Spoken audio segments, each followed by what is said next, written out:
Era uma vez um país onde entre o mar e a guerra vivia o mais infeliz dos povos à beira-terra, onde entre vinhas, sobredos, vales, socalcos, searas, serras, atalhos, veredas, lesírias e praias claras, um povo se debruçava como um vime de tristeza sobre o rio onde mirava a sua própria pobreza. Era uma vez um país onde o pão era contado, onde quem tinha a raiz tinha o fruto arrecadado, onde quem tinha o dinheiro tinha o operário algemado, onde soava o ceifeiro que dormia com o gado, onde tossia o mineiro em aljustrel ajustado, onde morria primeiro quem nascia desgraçado. Era uma vez um país de tal maneira explorado pelos consórcios fabris, pelo mando acumulado, pelas ideias nazis, pelo dinheiro estragado, pelo dobrar da cerviz, pelo trabalho amarrado, que até já hoje se diz que nos tempos do passado se chamava a esse país Portugal suicidado. Ali, nas vinhas, sobredos, valos, socalcos, searas, serras, atalhos, veredas, lesírias e praias claras, vivia um povo tão pobre que partia para a guerra para encher quem estava podre de comer a sua terra. Um povo que era levado para Angola nos porões, um povo que era tratado como a arma dos patrões, um povo que era obrigado a matar por suas mãos, sem saber que um bom soldado nunca fere os seus irmãos. Ora, passou-se, porém, que dentro de um povo escravo, alguém que lhe queria bem, um dia plantou um cravo. No 25 de Abril nós sonhámos transformações extraordinárias para o país. Algumas coisas realizaram-se e depois tudo o que diz respeito à justiça social ficou um bocado pelo caminho. Realizaram-se as coisas que eram imediatas e muito importantes, que era o fim da guerra colonial, que era a liberdade e o exercício da liberdade, mas no que diz respeito à justiça social, claro que houve conquistas, porque a questão que era muito presente naquela altura das castas sociais esbateu-se muito. E houve aumentos de salários e houve regalias que não são regalias, são direitos dos trabalhadores, mas a estrutura social da sociedade e a estrutura económica manteve-se. Manteve-se num padrão que é um padrão, dizer as coisas pelos nomes, embora as pessoas atualmente achem que esses nomes estão fora de uso, mas é a estrutura capitalista integrada numa estrutura mundial que cada vez foi mais no sentido do capitalismo financeiro e da globalização e portanto, essa estrutura capitalista não foi abalada. Houve um momento durante ano e meio em que a propriedade foi abalada, a propriedade dos grandes senhores, dos grandes ricos, digamos, para usar também um chavão, foi verdadeiramente abalada, mas depois tudo voltou para trás e, de facto, do ponto de vista social, perdemos uma grande oportunidade, porque atualmente nós somos dos países em que a desigualdade entre os mais ricos e os mais pobres é maior. Se me perguntarem realmente o que é que resta do 25 de Abril, eu tenho muita dificuldade em dizê-lo, porquanto, objetivamente, não faço a mínima ideia, ninguém faz a mínima ideia, de como é que estaria o país se não tivesse havido aquele 25 de Abril, se tivesse sido no 30 de outubro, ou podia ter sido outra coisa qualquer. É evidente que era inevitável que viesse um regime democrático, mas a verdade é que uma coisa é um regime democrático, outra coisa é um regime eleitoralista, que é aquele onde que a gente está. O povo não manda nada. Quer dizer, estamos num regime em que se vota. Está bem. a pessoa vai lá, vota. E depois fazem o que lhes apetece. E, efetivamente, há aqui se instalou uma máquina de propaganda absolutamente devastadora e que transforma tudo em que toca. O Eduardo Lourenço deu há dias uma entrevista ao jornal em que dizia que tínhamos sido assaltados por vampiros. E isto já parece que é do domínio do terror e da tragédia. Eu acho que já não estamos em ponto de analisar os indicadores económicos, sociais, tal. Nós estamos já com uma sociedade à beira do aniquilamento. A toda a parte chegam os vampiros, poisam nos prédios, poisam nas calçadas, trazem no ventre despojos antigos, mas nada os prende às vidas acabadas. Me parece que os fazedores de opinião, os opinion makers, como queiram chamar, é sempre a mesma gente. Portanto, é sempre aquela malta muito ligada ao partido que está no poder, ao governo, seja ele um governo mais à esquerda ou mais à direita. E esses são os fazedores de opinião e são eles que nos dizem, ou ideologicamente nos passam, a moralidade da história. O 25 de Abril podia ter sido muito diferente. Tem aspectos importantes, houve mudanças importantes, mas não foram feitas as mudanças todas que eram necessárias e a partir de certa altura parece que houve um retrocesso. Refiro-me sobretudo aos direitos das minorias, não estavam garantidos. E inclusivamente numa minoria que até é a maioria, porque as mulheres são tratadas como minoria, sendo a maioria da população. E, portanto, desde logo, relativamente às mulheres, os direitos não foram consolidados. O espírito de Abril ainda resiste. Nós vivemos em liberdade, temos pluralidade de opinião, podemos falar, manifestar-nos livremente, podemos participar ou militar em partidos políticos, mais à esquerda, mais à direita. Temos essa liberdade. Podemos manifestar-nos na rua quando estamos descontentes ou batalhar pelos nossos direitos. Não significa que aquilo que tu conquistaste em Abril não esteja neste momento a ser tirado. Um perfeito rasganço da Constituição, por exemplo. E é por isso que as pessoas vão para a rua, não é? Porque percebem que os seus direitos conquistados há muito tempo, estão a ser neste momento defraudados, estão a ser neste momento eliminados, com o pretexto de uma conjectura económica e financeira, não é? Esse pretexto para aniquilar e para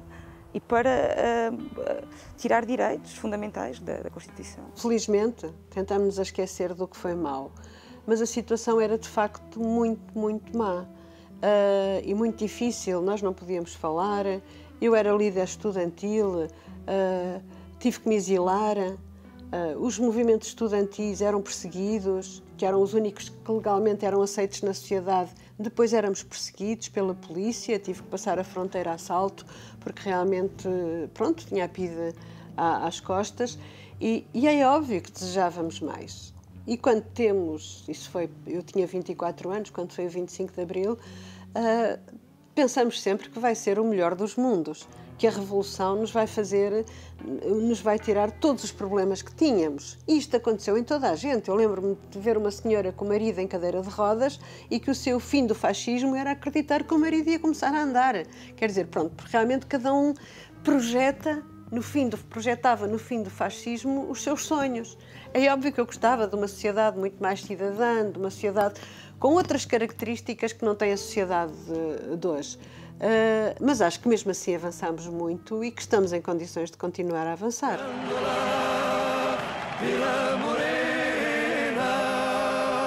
Fantástico. É fantástico o que vocês estão a fazer.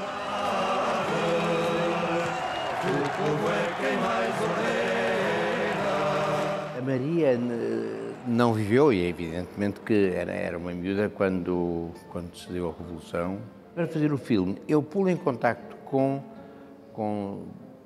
uma pessoa fundamental, que foi o próprio Salgueiro Maia. jogamos também com a informação vinda do outro lado, quer dizer, o primo nosso que era do lado contrário, não é? E que, apesar de estar rabugento, como é evidente, mas contou, e a verdade é que coincidiram as duas histórias. A Santa Maria teve uma informação privilegiada, eu devo dizer, em relação ao que foi, de facto, aquela noite do 25 de Abril. Passados 40 anos do 25 de Abril, resta-nos a memória da noite. Aquela noite foi nossa.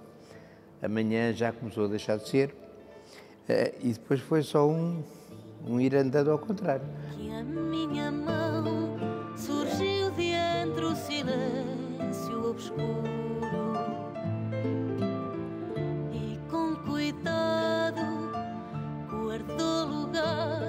A flor da primavera e a tudo. Manhã de abril e um gesto puro coincidiu com a multidão que tudo esperava e descobriu que a razão de um povo inteiro leva tempo a construir. Valeu a pena. Eu, contrariamente àquilo que algumas pessoas pensam ou dizem, eu não acho que estas gerações novas que sejam apáticas, amorfas, que sejam pessoas que não pensam, são capazes de não pensar o mesmo que eu pensava, mas isso não é importante. E as pessoas esquecem que os formaram assim. As pessoas deram-lhe, como ideal, deram-lhe o consumismo. Ensinaram-nos a querer ter, mas não a querer ser. Eles mesmo assim, como pessoas que são, chegaram a outros lados pela sua própria cabeça. E estão a encontrar, aliás, nunca perderam o seu próprio caminho. Não é só um problema de esta geração não faz nada, quer dizer, esta geração está a ser educada dentro das universidades do ensino secundário. Que temas é que se trazem a debate nas aulas? Estava Salazar no poder, depois disso costuma-se dizer que Salazar caiu da cadeira e voltámos à democracia. Estávamos em ditadura, que eram tempos muito extremos para a população, e houve uma grande abertura depois do 25 de abril de 64, também em nível informativo e social, que fez grandes mudanças no povo português. Foi o final da ditadura, renasceu a democracia, não é verdade? O que é que eu posso dizer mais? Não sei se há quem diga que foi bom, por um lado foi bom, por outro não foi de todo, não é? Porque nós tínhamos, na altura havia mais liberdade a nível da montagem de um negócio, não havia tantas condicionantes como hoje temos. Nós hoje, se quisermos montar um negócio qualquer, temos montes de papelada que temos que legalizar, temos muita burocracia por trás. Na altura, nós poderíamos trabalhar, inovar, ele dava-nos a liberdade de poder ter um negócio. Tenho o meu avô que é a favor, interessante, é a favor do salazarismo, então ele diz que realmente Portugal estava em melhores condições na época de Salazar e que agora as condições económicas não são tão boas quanto isso, mas também ele também defende outros fatores como a família, que naquela altura as pessoas eram mais ligadas à família, davam mais importância e valor do que agora. Os mais antigos ainda estão ligados muito ao 25 de Abril, uns porque queriam voltar ao tempo de Salazar, porque acham que no tempo de Salazar que nós estávamos bem, encheu-nos o cofre, ok que passávamos crise, mas tínhamos dinheiro. Os mais novos não ligam tanto a isso, andam marimbando-se para o que se está a passar. Não acho que os manuais de história tenham, de facto, presente o que foi a Revolução, o após-Revolução, o PREC, por exemplo, não é ensinado na escola, ou não é devidamente ensinado, porque eu lembro muito pouco do PREC, por exemplo, de ter falado sobre isso. Lembro-me muito pouco sobre os protagonistas da Revolução.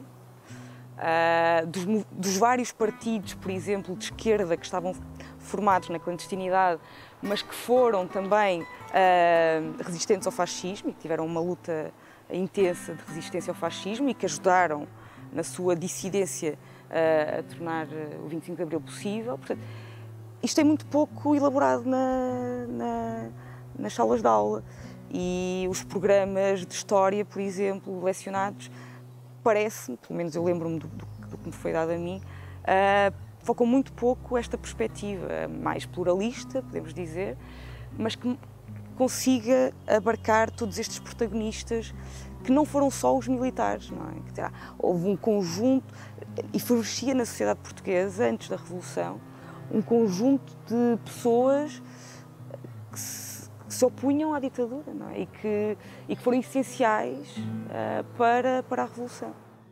No inverno bate o queijo, sem mantas, na manhã fria. No inverno bate o queijo, qualquer dia, qualquer dia.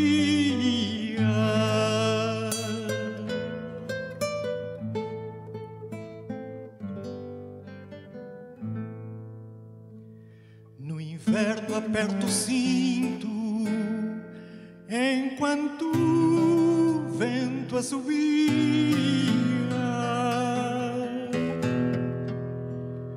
No inverno aperto o cinto, qualquer dia, qualquer dia.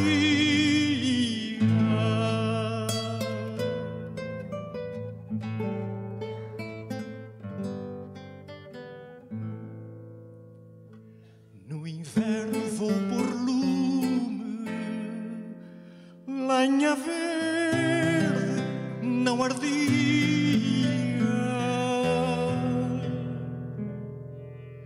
No inverno vou por lume, qualquer dia, qualquer dia.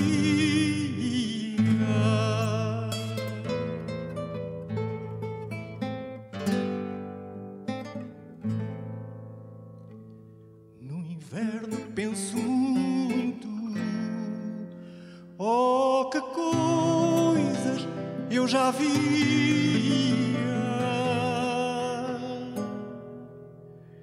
No inverno penso muito, qualquer dia, qualquer dia.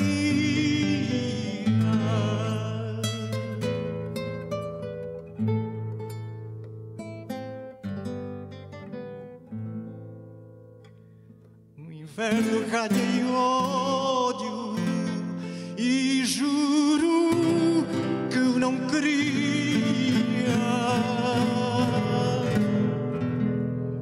No inverno ganhei ódio, qualquer dia, qualquer dia.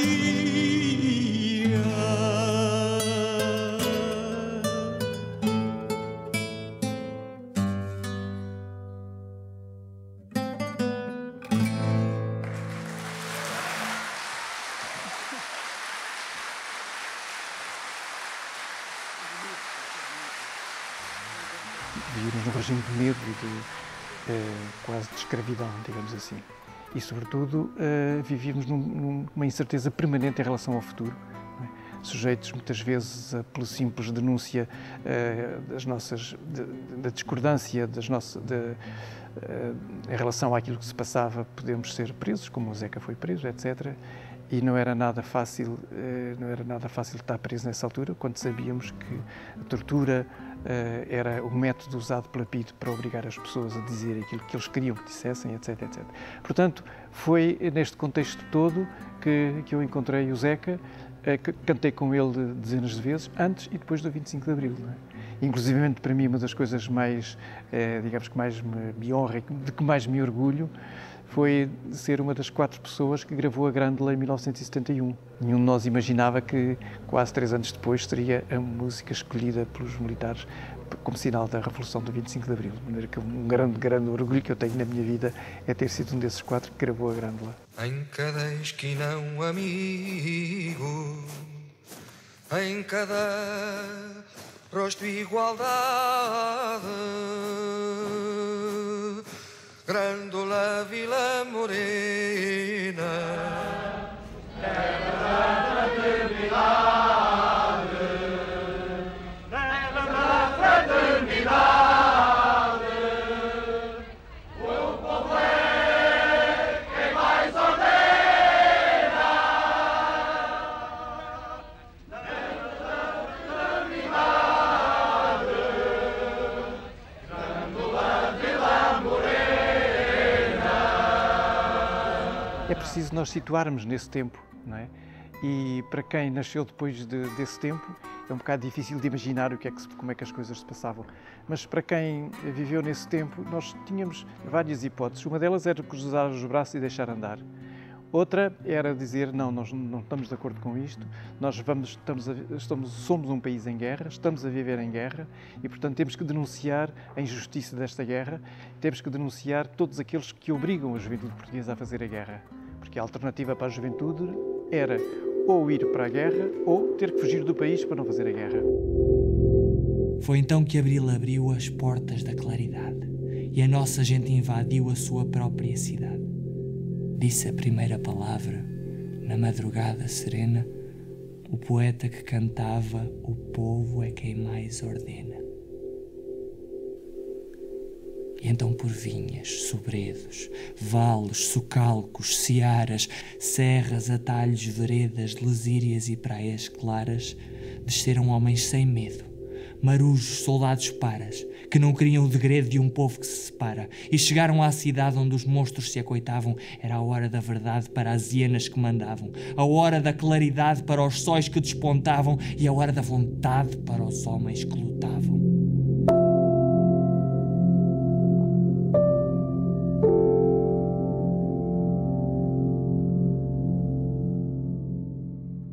Um dos combates, se posso falar de combate, que nós centro temos, uma vez que somos muitas vezes solicitados para rituais, cerimónias, importantes sem dúvida, mas muitas delas por vezes com uma dimensão um bocadinho nostálgica, e tentamos sempre, pelo menos essa nossa perspectiva, dar justamente a ideia de que transmitir alguma experiência ou algum lastro, digamos assim, de passado que o 25 de Abril pode fornecer às novas gerações, tem que passar por uma atualização da mensagem do 25 de Abril, não é? E não uma mera evocação, que naturalmente é importante, mas que diz muito mais respeito às pessoas que viveram do que às pessoas que de facto não viveram ou que eram muito pequenas quando isso aconteceu.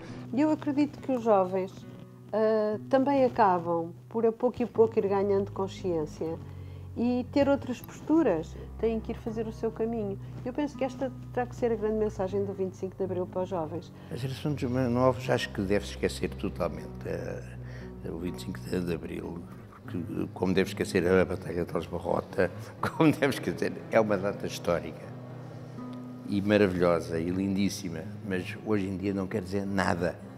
Hoje em dia, se quiserem, façam a sua revolução. E se esse poder um dia o quiser roubar alguém, não fica na burguesia. Volta à barriga da mãe. Volta à barriga da terra que em boa hora o pariu. Agora ninguém mais cerra as portas que Abril abriu.